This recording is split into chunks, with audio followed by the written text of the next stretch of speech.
versus his stats on all other AD carries, there is a marked difference between them. So I'm hoping that Furia do ban that Kai'Sa. They didn't. They actually didn't, but they can pick it. Well, they can take it. Yeso, we are in a champ select. Let her rip. Not only do they pick it, but they did their homework, RMC. They were listening to you in our first 2 games. They get it when Xayah is off the table. They didn't even have to ban it. Yeah, that's always interesting to me when a red side is banning Xayah away, because Kai'Sa can then be first pick. Now, there are other champions that we've seen CBLOL kind of evolve to deal with this Kai'Sa, one of them actually being Aphelios, in terms of what you can answer. So I'm curious to see if we do see Raven pick that one up. He hasn't necessarily had the best games on it. He had one game on that Aphelios and it wasn't great. Keep an eye on it here. Quick response from Kabum, the rel that still has that very high priority. Of course, we just watched Nia put on an absolute clinic with the pick. Also will be the Jace picked up here. Can go to Lonely in the top lane, or of course, Crastial can take it. He has been a big fan of the poke champions this split, so I would say very likely to go to that mid lane. Furia responding with their jungler, getting that Sejuani. So I would expect, I mean, Kabum, I feel like Kabum just goes Maokai here, but that's a Rumble lock-in for the Tau. Oh my goodness. Okay, please don't tease me like this. Raven had a really good Kalista last split. It was one of his better champions. Yes! Yes, so we're getting... Okay. I'm so happy. We got... Talk to me about the Rumble first. We got to address Batal getting the Rumble. Yeah, so I was already excited enough when they gave Batal Rumble. I already think I said he's been doing really, really well on it. Sejuani being a great setup for that champion, especially when you can lock people down and into a Jace, you can definitely punish that. He's immobile. And generally, when you see that sort of Jace picked up for Kabum, you might expect something like the Kai'Sa. If that's banned, you take the Varus for poke. Another immobile champion. So the Rumble was going to be great into that. But Kabum, they flip the script. They go, Kalista, non-meta, doesn't matter. We dominated her in last split. We're going to pick it again. And now you've got a really strong engaged bot lane that can look to punish. I don't think that's a support that you can really pair up with that Kai'Sa. Maybe the Rakan is still on the table, but even that is really going to struggle into the likes of a Rel. Yes, Kabum! Okay, we've seen Rel jungle. We've seen Rel jungle in CBLOL Academy, but not in CBLOL. And Kabum, they deny away the counter. So Alistar's been banned, Nautilus has been taken away, and now they pick the Rakan for themselves. Kabum, they're all inning for Raven, and I'm loving it. Is this just a Leona angle? I mean, how do you feel about if they take the Leona? That's the only other pick I can think of here. Braum is actually what I'm looking at here. Okay. I think you pick the Braum and you pray that that's going to be enough. The Leona, to me, is not going to feel as good, especially when you've got the Rel, when you've got the Rakan. You can always all in the Leona as well. Pop her, and she won't have to escape. Now, does Furia feel the same way? What is with the Blitzcranks today? Are we going to get a second one? Look, I mean, this would be like right up Zai's alley. Like the first one we saw today, bit of a surprise. This one, nowhere near as much, as the Blitzcrank is going to be locked in. And now the only question is, what are they going to pick for top lane, or do they flex this Jace up into that Rumble and pick something to match up with the Ahri here? What are you looking for, RMC? I mean, we heard Rude and Trajan talk about the fact that Rumble does really well into melee champions. That said, I don't think Jace range is going to be the answer. They're going to do it, though. They're doing it. Okay, so I'm assuming this is Cassiopeia mid to deal with the Ahri. That is a good matchup.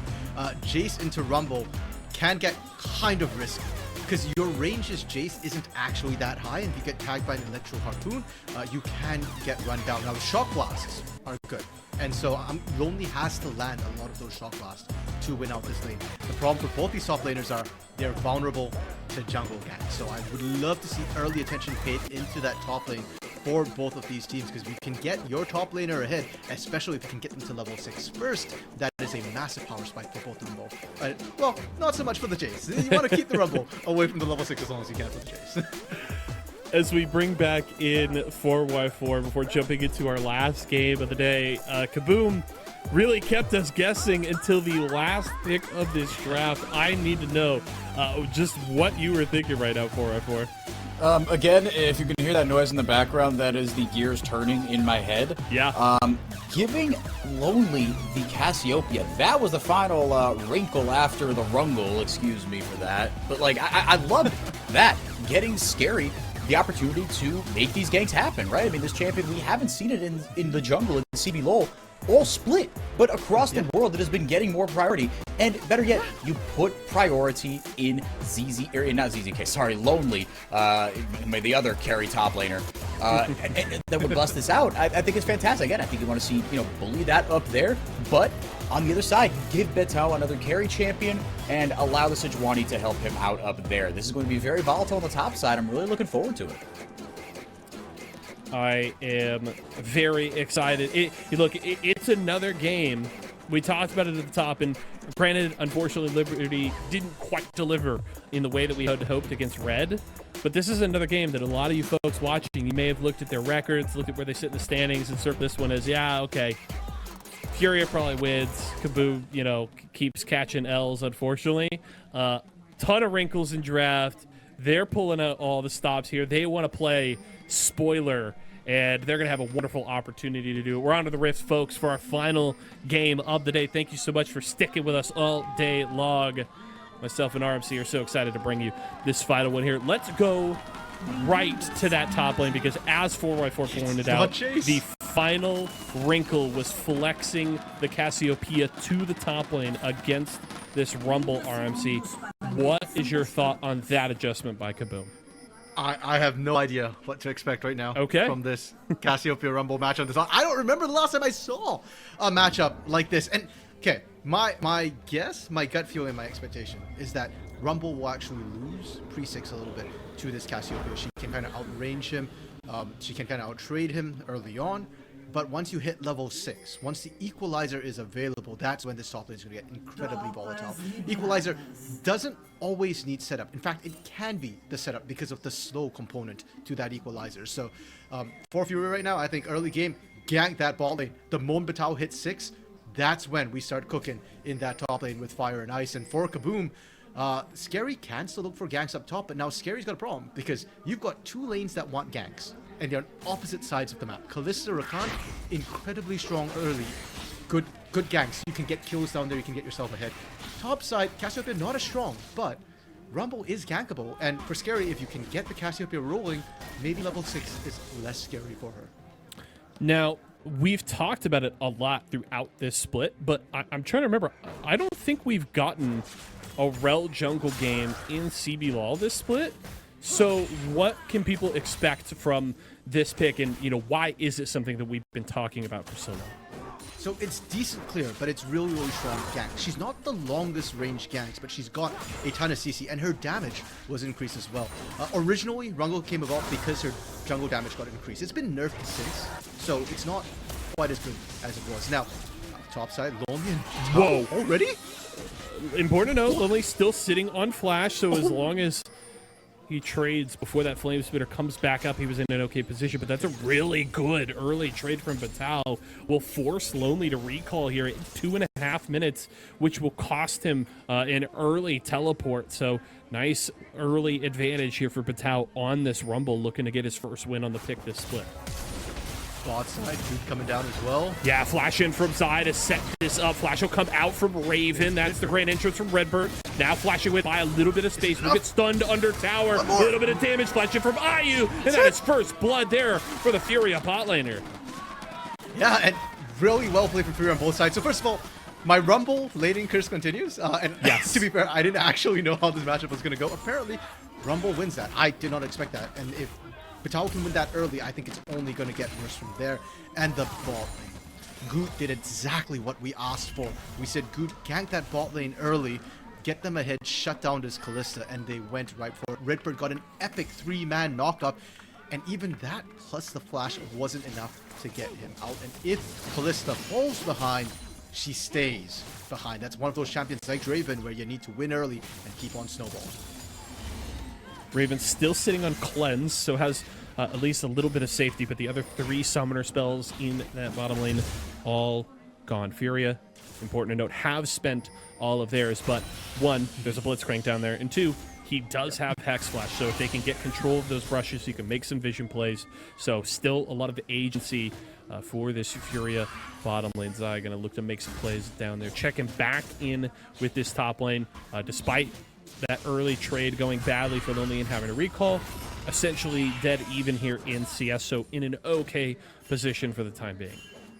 Yeah, Vital didn't use his teleport, so that is still available. He wants to trade first, trade health for health, and then kind of teleport back to lane. But Scary did sneak into that top lane there and could potentially be looking for a gank.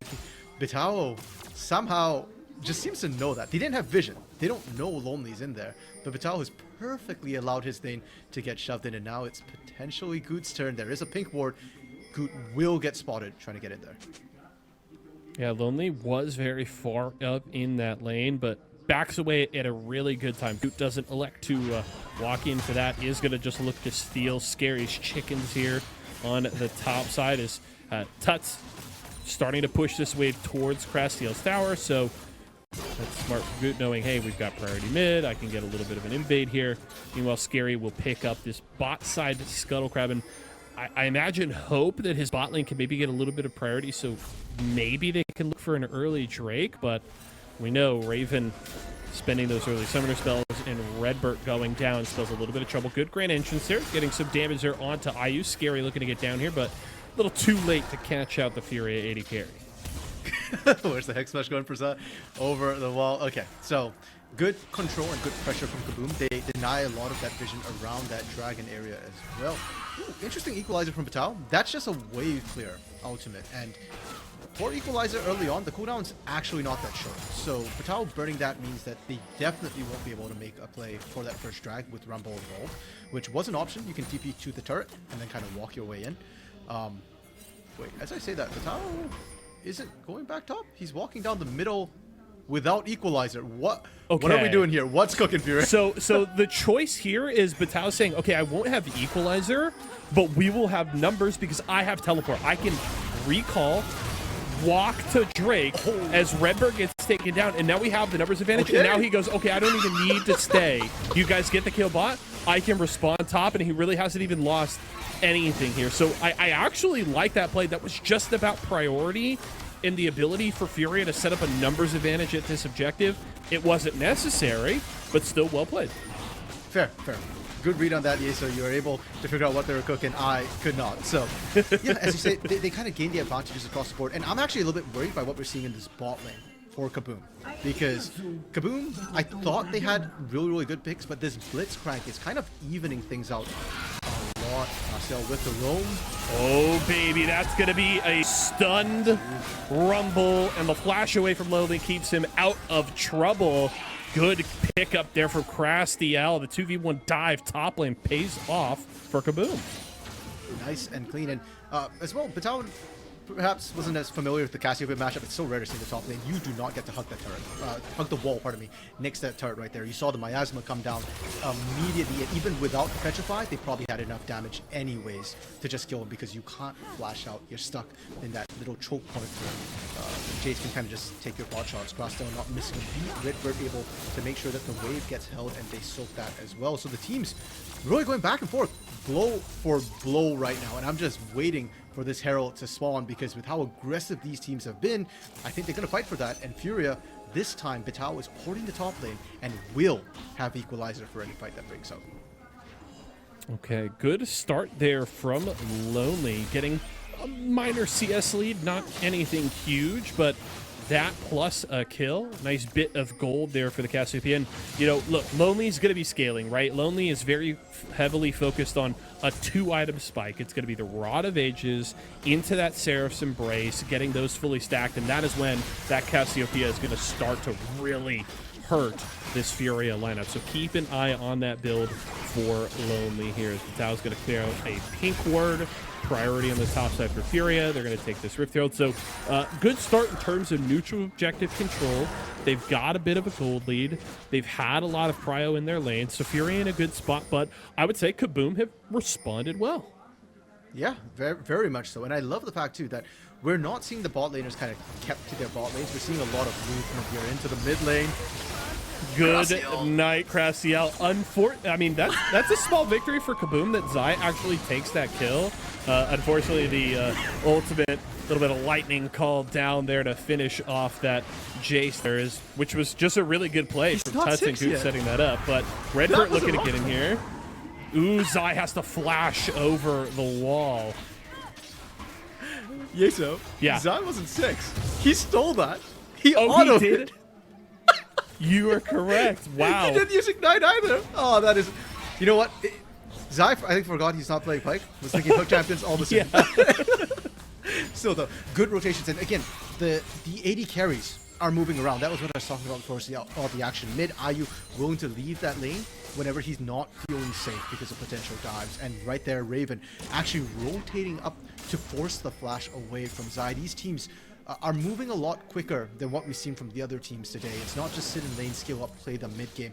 They're active, they're looking for action, and this means that the compositions matter a little bit less at this phase of the game. It's all about who can find the picks, and this actually works out in Furia's favor with the Blitzcrank, because Blitzcrank's hooks are so much more impactful, and if you miss, it's no big deal. If Redbird misses, those could be kills. That's going to be the engagement. Scary over the wall. They're going to get right onto Zai. Beautiful Magnet Storm locks down too. And Goot's in trouble here. A lot of damage onto Redbird. The Rakan going to try to get away. A little bit of sustain there from the Q. And good lockdown from Scary to stun Tuts and keep that Ari off of his support's back. Crassiel looking to turn around and finish this up. IU with the killer instinct in. Is it enough? Crassiel looking to follow, but Goot takes him down. Good job from Furia to get one back as Kabum get just a little greedy.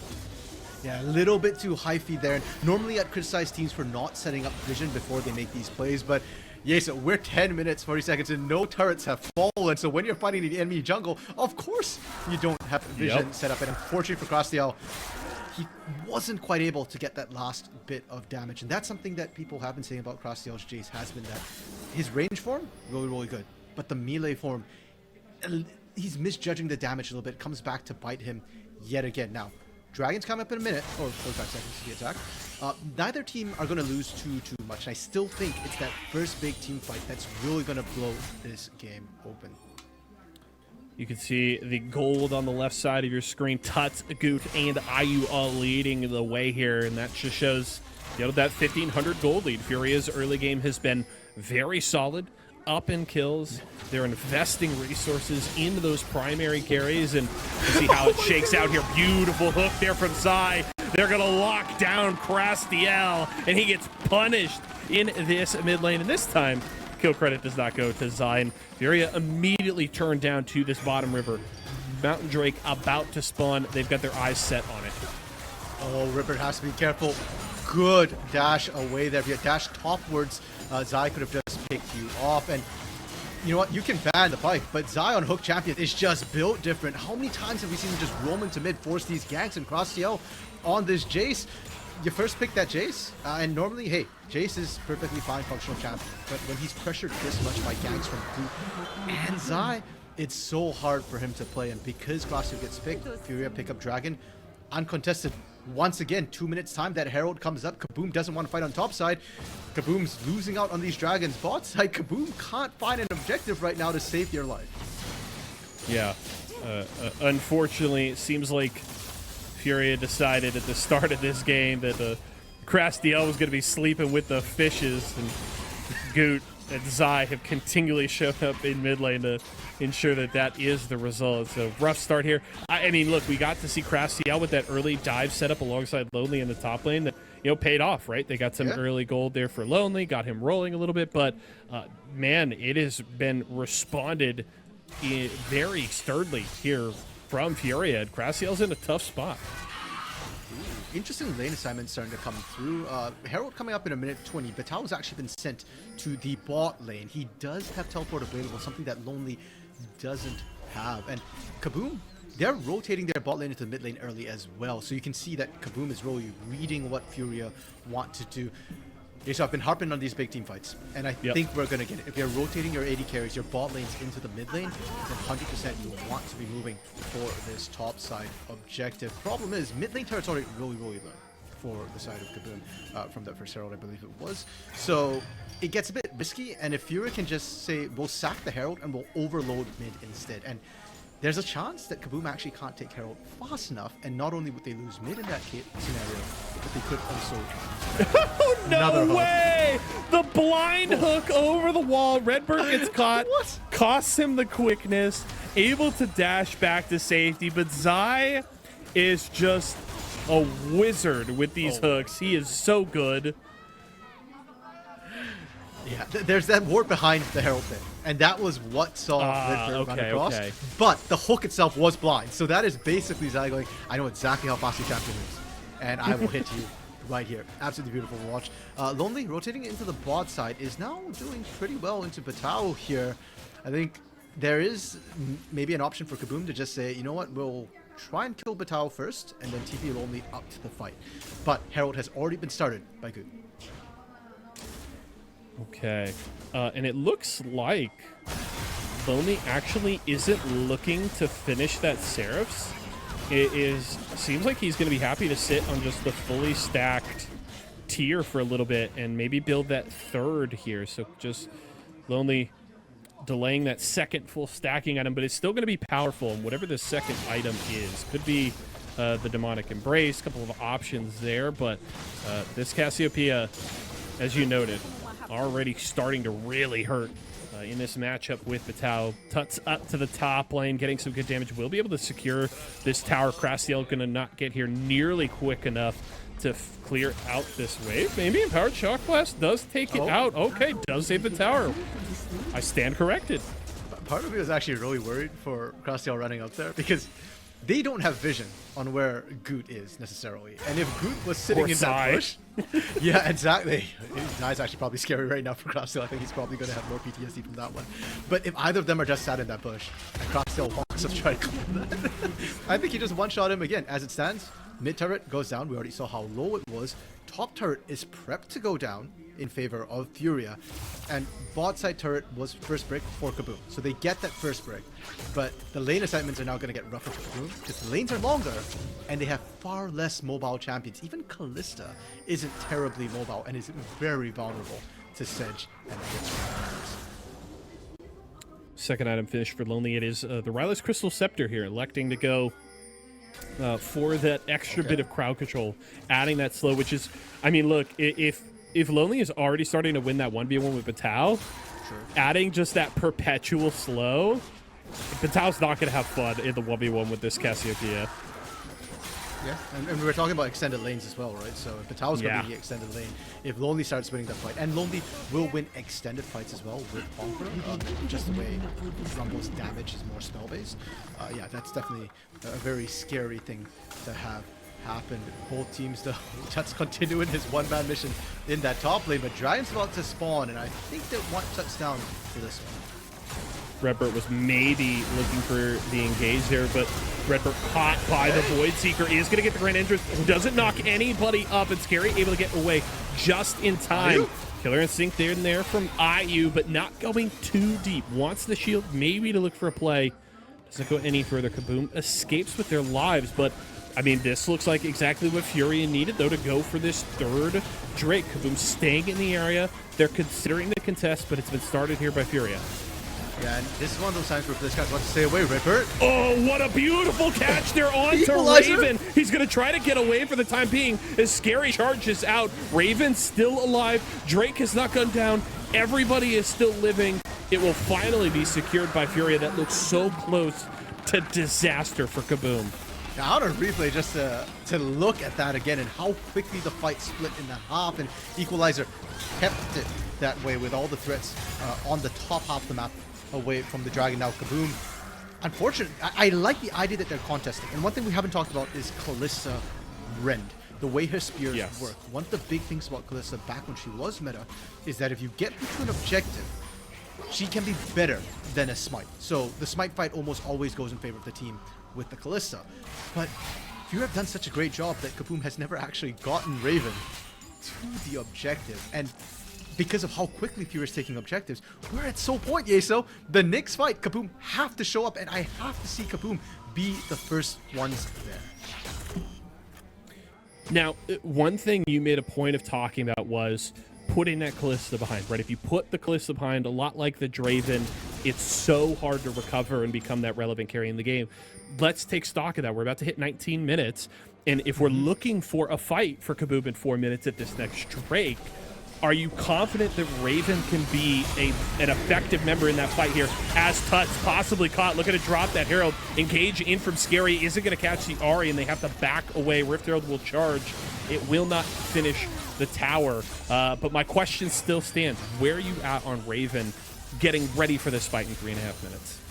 Unfortunately, I think Raven is a little bit behind the curve right now, despite keeping up with the CS numbers. Generally, as a Kalista, you want to be winning out that lane, not kind of even. And we've seen Raven get a couple of those Rens. It's not hitting quite as hard. So I actually think for the team fights coming up, it's going to be more about Lonely and maybe a little bit more about Castiel than Raven, unless Raven gets to just stack those spears unattended. But Furia have been so good at punishing. Now, I actually do think Kabum can still fight a 5v5 if they can find a strong engage. They have really good team fighting. They've got a lot of AoE CC. The problem, as it has been all game, Yeso, is Zai on this Blitzcrank. He has not allowed Kabum to get those team fights. It's always been the hook to kick things off, to catch somebody and make it a 5v4 before any big action can happen.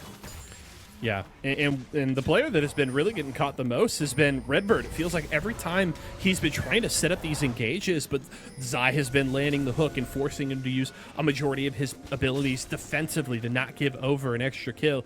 I really want to see Scary starting this fight, and Redbird just looking to set up for that secondary engage, especially because if he can, you know, get the battle dance into a grand entrance on multiple targets, then you immediately reset it with the ultimate from the Kalista. So I need Redbird to not get caught early in this next fight. Now, so here's the problem a little bit with that scenario.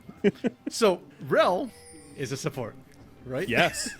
Her base numbers aren't actually terribly high, and the newest nerf to her hit her base armor, and it hit her passive stacking of her magic resistance and armor as well. So if Scary goes in first, I think we see a very similar thing. Oh, the hook lands onto Raven, and he's gone! Forget Scary and Redbird. Absolutely gorgeous from Zai.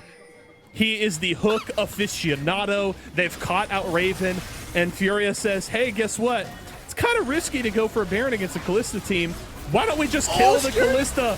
Another hook here as Scary caught out. The equalizer comes down. Redbird's gonna die. It's a killing spree for IU. And Furia might get a little more. Castiel looking to maybe take out that Blitzcrank here, but Tuts has arrived. Beautiful charm there, catches Scary. He's gonna fall. It's a kill for Tuts. And Kabum, you can't contest this Baron any longer. Well, we got our wish, so Scary was primary engaged or primary engaged as he got onto it. Yeah. And even then, unfortunately, Redbird, because he's mobile, ended up actually being in a bad spot because he tried to follow up. And yeah, unfortunately, Scary had to flash immediately. Now Raven is back up, so it is 3v5. Baron is almost gone. Can Kabum find anything on the back end? Hook lands. Yeah, hook's gonna land. Baron already gets taken. Castiel just absolutely melted. Raven, considering staying, is here with Lonely, but it's not nearly gonna be enough. Disengage comes through for Furia. Baron empowered recalls. 22 minutes in, they are in the driver's seat. Yeah, so even if I use pick up a Penta in this game, I don't know if you can change my mind that Zai's gonna be MVP. His hooks have just dominated this early game. He's 8 out of 9 kill participation. He has been almost absolutely everywhere, making everything happen. And right now, Viera Kabum, Fog of War is your biggest nightmare. They're trying to put the vision down, but Furia is starting to slowly walk up. All right.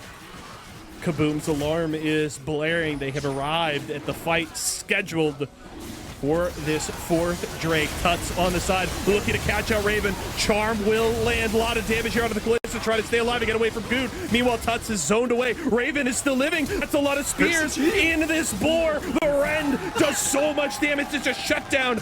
Big influx of gold there for Raven. Now they're looking to turn back for this Drake. A hook finally misses from Zai. No smite available. There's not a chance in hell. Furia take this Drake. Kabum can stall just a little bit longer. I mean, no hook, no kill. I guess it's the way it's going for Furia. I am very confused as to what the call from Furia was, and it looked like a bit of a split call. They are going to be able to get the mid in a turret with the Baron push. Tuts kind of TP back into that mid lane after he failed quad side play, but where was Furia when Goot was getting pounded on by the entirety of Kabum? Goot bought so much time there, and just Furia decided, no, we don't.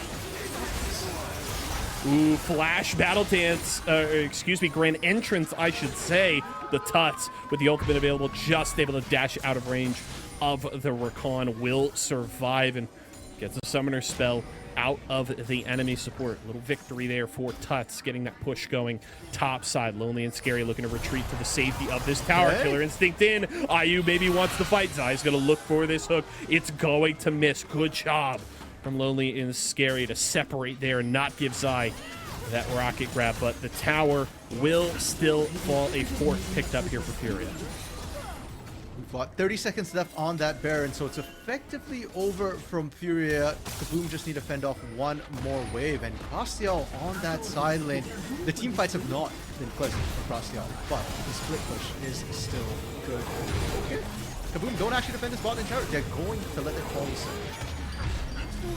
It's unfortunate, but with the last bit of Baron empowered minions, I think it's the right call there for Kabum. They're looking at that clock once again.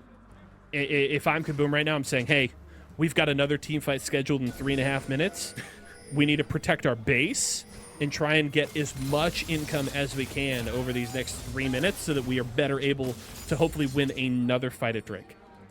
And that's going to be the big question here. So is, can they get enough income to make it worth losing that turret and losing the pressure that might open up? Because it's not just the gold that inner bot side turret gives you, it's access to that dragon pit specifically.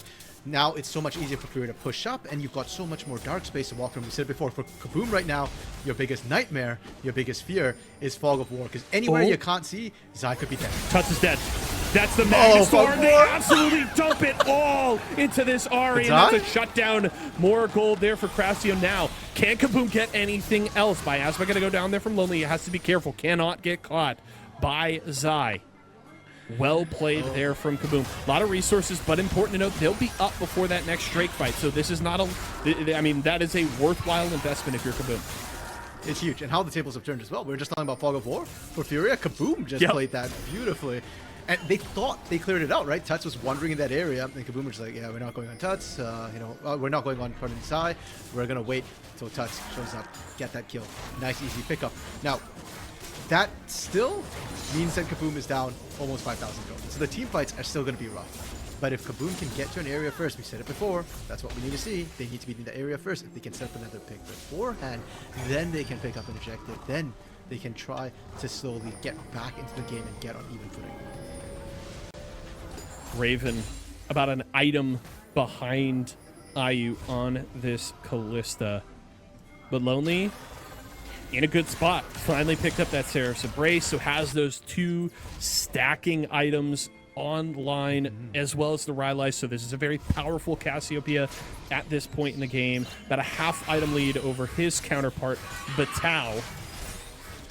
So that evens out just a little bit, but it is about a 5,000 gold lead for Furia in this game. Baron coming up in 40 seconds. That will be up before the Dragon, and you can see that Furia have opted to play on this top side. Last standing inner turret is in that top lane. I don't actually know if Furia will be able to take that down in time. They're not hard committing to it, but with all the vision they have, they could set up a pick. I'm still waiting for Zai. It's been a while since we saw the hook land. Ooh, Zai just short of catching Raven there, and Redbird able to battle dance back to the safety of his team. But Tuts with the TP on the flank. They're going to try and catch out the Ahri. A lot of damage. Down goes Tuts. Huge kill from Lonely, and Redbird survives. It's 5v4 numbers advantage to Kabum. 35 seconds until this Drake comes up. 43 seconds on Tuts. So Drake will be up before Tuts is alive, and also no teleport available for the Ahri. Even with one member down, Kabum probably not gonna risk this Baron. It is very dangerous for them. Zai not able to land another hook. I don't like this if Kabum's going for the Baron. Krastiel gets caught. Yeah, he's going to try and get on IU, do whatever damage he can, but IU's going to take him out. Meanwhile, Raven just stacking the spears in. Goot here looking for the Rend is huge. Goot just going to get away. But is it enough? Lonely on the chase. The burn is just enough. Lonely takes down Goot. This should be a Drake. Good job from Zai keeping Raven off his back there, but Scary immediately turns to the Drake here, and Furia's going to go for Baron, but Kabum can respond. I don't know about this one, Chief. That feels really dangerous. Tuts has no teleport. Okay, there we go. Let's not get too hyped here. Okay. Furia, don't overextend. Again, the hook doesn't quite land. They're going to set up for Baron. They're not going to force it. Now, Kabum, because they're on the right side after that fight, and with the numbers advantage, pick up their second Infernal Drake. And now with Kabum, they're stacking these Infernals. It's getting very dangerous. Now, this fight's interesting. Double TP on the flank, and Bitao uses that equalizer as that engage we were talking about. Problem is, I don't think they have proper vision, and the equalizer doesn't actually hit the majority of Kabum. It's really just Redbird who was burning down. Everybody else kind of got out. And then even worse was that the 4-stack was the site that Tuts kind of hopped into, thinking that, oh, maybe I can find a pick here. Surprise, no. They found the pick on TU. Now, the fight continues, and Crossdl, he's got PTSD from Zai, and I think he forgot about Goot for a second. And I can't believe Goot actually almost got out there, but huge follow-up from Lonely. The flash, I think, came through, yeah, in order to tag that, and that's what gives Kabum the numbers advantage, that lets them just collapse onto Baron, onto Dragon, pardon me, and pick that one up uncontested. In small thing I want to note, but it actually, in my mind, kind of says a lot about the mindset and what is going on in the Kabum comms, is they responded really well afterwards. They see Furia immediately go to the Baron. There's no panic in Kabum. They leave Lonely at the Drake knowing, hey, Lonely has teleport available and can easily burn this objective, and they don't panic and run right into River. They don't get caught by the Death Rush of Furia. They rotate around. They know, hey, they can't burn this that quickly, and they don't have Smite available. We can play this slow, and it pays off. Furia doesn't get the pick. They can't take the Baron, and Kabum is still in a really good spot. I love what I'm seeing from this team right now. And once again, they're trying to send Crossdale to split push with that teleport up, but Furia's calling their bluff, and now Baron is started. Kabum saw visions, flickers of Zai, and Bitao. Poke doesn't land again. Yeah, Zai isn't able to get it, but they might be able to burn down the Baron here. Goot staying in the pit, but Scary looking for the engage. That's the flash back and sort of on a 3. Absolutely huge. Equalizer comes through. That's Redbird dashing in the backline. Scary has to run away. He's absolutely melting as down goes Raven. Still 4 alive as Tuts is going to lock down Lonely, and that is huge for Furia. Redbird trying to escape. Grand entrance away. Smite will come through to slow him. They're going to take down the Rakan. What a fight from Furia.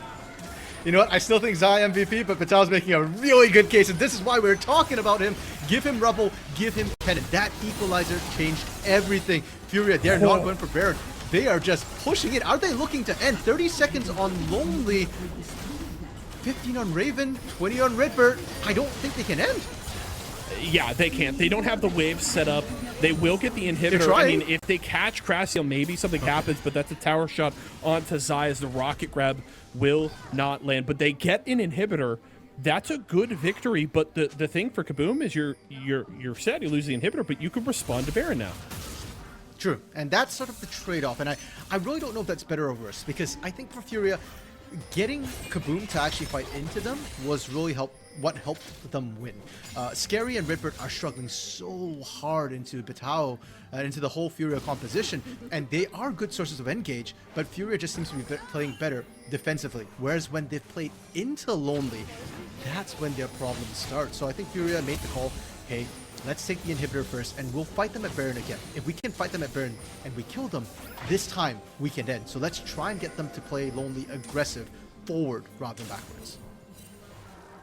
Zai still fishing for those rocket grabs, seeing if he can catch somebody. Turn this fight ward down over the wall. And a pink ward there as well, so a lot of good vision here for Zai. He's going to know if anybody is close to this pit. Looks to lock down Redbird. He's going to be able to dash away for the time being. 5,000 health here on the Baron, and it is burning down quickly. Redbird caught, hits the quickness, does get saved by the ultimate here from Raven. Now he has to dash out of trouble, and they're in full retreat. Redemption coming through, gives a little bit of sustain, and the Baron has not reset. It's at 3,500 health. It's burning down quickly. Does it sound? Get in here? No, he cannot. That is Baron picked up by Goot, but they're going to maybe take down the boar here. That is a kill for Redbird. What else can they get? Tuts dashing in, does get the charm. Scary, though, is not that easy to take down. Tuts has to retreat very low on health, but somehow Furia get the Baron and they get out. The scaling from Kabum starting to come online, and this is becoming a problem for Furia. Furia's composition was a mid-game composition. You were based around the AoE, the Equalizer, as well as that Glacial Prison. And unfortunately, IU does scale, but it's hard for IU to play into this Cassiopeia right now, whereas for Kabum, the tankiness from Redbird and Scary are starting to get up there. We said before, their supports, the base isn't the best necessarily. It's solid, but the items that are coming through that normally you don't see on supports is making Scary a problem to deal with. TP coming in from Lonely, they're going to try and brute force this one. Equalizer things back up. Love this. No smite available here for Furia. You've got the Rend, you've got the smite. This is no problem for Kabum. This is their third Infernal Drake. So you want to talk about the scaling they have inherent in their composition. How about you add 3 Infernals on top of that and a possible Infernal Soul in 5 minutes? And they've got great damage as well with Cassiopeia, with Chase to be able to apply that soul very easily. Zaya hopping into the base. I don't know if you want this one. They're going to be able to take the inhibitor with Baron buff. And Yeso, this game is delivering as a desperate game for Furia for their playoff lives. You can see it, and Kabum, they might be eliminated, but they're not making this easy. They are making Furia fight harder than we've seen them fight in the last couple of weeks. An impressive performance here from Kabum. I mean, this might be the best League of Legends that we've seen Kabum play all split. And I'm happy to see it, right? I think it's, you know, it's easy after you're already eliminated from playoffs. You've got 1 win through 7 weeks to kind of write off the rest of the split. But Kabum is showing up, and they're not looking to give away easy wins. They know how much this game means to Furia, and they're going to make them work for it. Yeah, now for Furia, obviously skilling is not in their favor, but they aren't out of it yet. They've played a very good macro game. They've picked up both the last 2 Barons, and so now it becomes a macro game for Furia. You've got inhibitors down, you've got the buffs, but you can't just straight up fight into Kabum. Ooh, Redbird getting the engage over the wall. Equalizer gonna come through. Can they get those target targets? Raven is down, and the redemption coming through will get a little bit of a reset as Scary gets back of the wall. That's a lot of damage there onto Kabum, and Furia are all alive. What can Tuts get here inside the base? Miasma comes through. It's going to be a 3rd inhibitor falling. Kabum going to have to make a miracle defense right now as Baron empowered minions spill into the base. Lonely trying to clear him out. Nexus Tower is getting deleted right now. Goop backing away. That's going to be 2 down. Redbird goes in, cannot get the knockup. Miasma comes through. Furia might just finish the Nexus here. Scary gets melted there, about 500 health, and retreating to the safety of his fountain. He's going to go gold. Huge petrifying gaze onto Matao and Tuts here. And can Lonely get it done? The Nexus will just fall, and Furia 38 minutes in